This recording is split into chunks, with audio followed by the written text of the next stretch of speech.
more we work together and do something that we create, and you get more people aligned to create it, you got a lot of energy and attention behind it, so then you can fill up a room with thousands of people, and then it's worthy of, like, let's do some big stuff together because there's so much abundance that everybody can win. You know, but like when you don't have a lot of abundance, like it's hard for everybody to win in that scenario because you got to work your ass off to get a lot of abundance. You know, doing this stuff is not easy. You know what I'm saying? So, but once you get the model and then you create on it and then you see, wow, this thing works, and you see what each person's capable of, then you can work hard to create something bigger and bigger and bigger and bigger, which is fun. Now that we're back in the game, COVID's over, we can really go, okay, seminars are fun again, they're real, they work. I had to see it for myself. I haven't done one in 3 years. I had to experience this in a unit of time going, am I going to do this again, or am I just going to go perform? And absolutely, I'm going to do this again.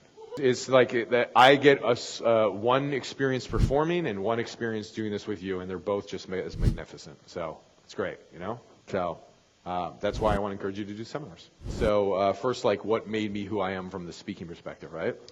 Yeah, and if you had influences or speakers that you admired, that you took bits and pieces that kind of shaped who you are as a speaker. I've never had a speaker that I've actually admired. I'll be totally honest, okay? Mm-hmm. I've never had a speaker that I admired. The only person that I've admired on the stage was Bo Eason. Okay.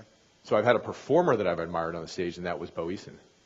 Because he did something for me that was like something that wasn't in my universe. And when he finished telling that story, I was so freaking inspired. And watching him do it inspired me to want to do a one-man play. So in all my years of watching speaking, he is the only person that's truly inspired me from the stage.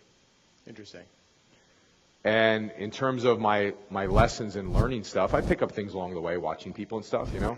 Mm-hmm. I think, you know, the main thing is, like, you know, you go through life, you observe things like, hey, I want to try that, or I want to try that. So I think early in my career, if I look back, I probably saw people do things and then I tried things.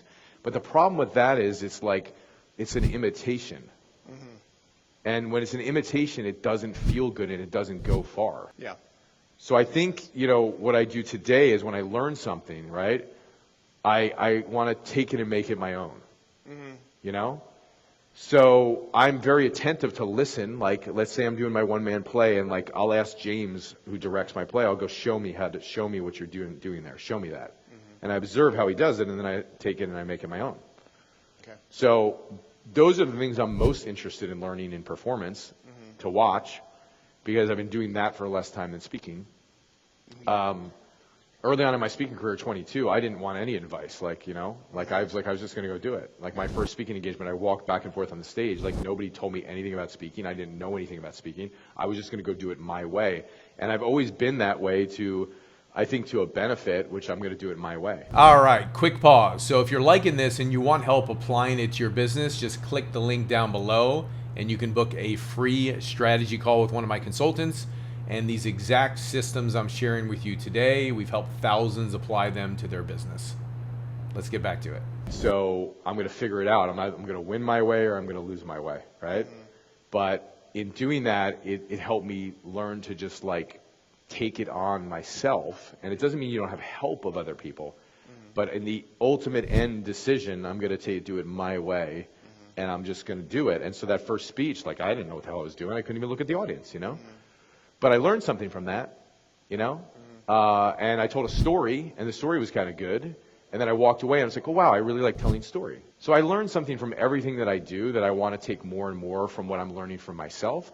But then I'm smart enough to observe people out there and go, wow, like, that was really cool. Or, wow, this person has 30 years of experience. I'll show me how to do it, right? Mm-hmm. I never got any lessons on how to do voices. Like all the characters I developed, that was me. Awesome. So never any training on it, no formal training on it whatsoever. I just did it. And you know, watching Eddie Murphy, I just observed like how he did it, watched it, I was like, oh, let me try that.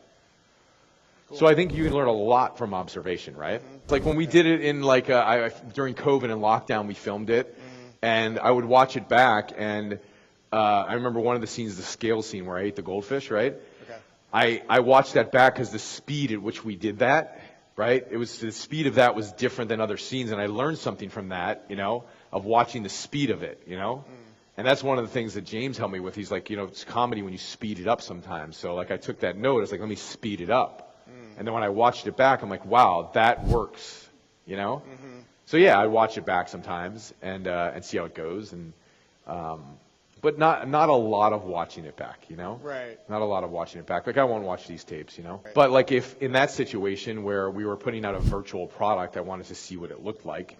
So I wanted to see how it communicated, and in that situation where theater communicates differently in video than it does in person, I wanted to see what it looked like, you know? Sometimes you might see yourself on video and just feel like that wasn't good, or I didn't like that, or whatever. I don't, you know, I think you just put it out there and see if it works. Okay. And, you know, getting it out there is more important initially, I think, than how it looks. I think you just got to get it out there. Okay. I think you just got to start, and then over time you pick up a feel for it and go, that one's better than that one, and some of them you'll like and some of them you won't, you know? Cool. But it's just kind of like, just start, you know? So if you're serious about scaling your business online and you want help with my one-to-many selling method to sell on podcasts or webinars or virtual stages or in person, then click the link down below and book a free strategy call. My coaches will help you implement it. We've worked with over 30,000 businesses on these very same strategies. Click it down below and go book. See you soon.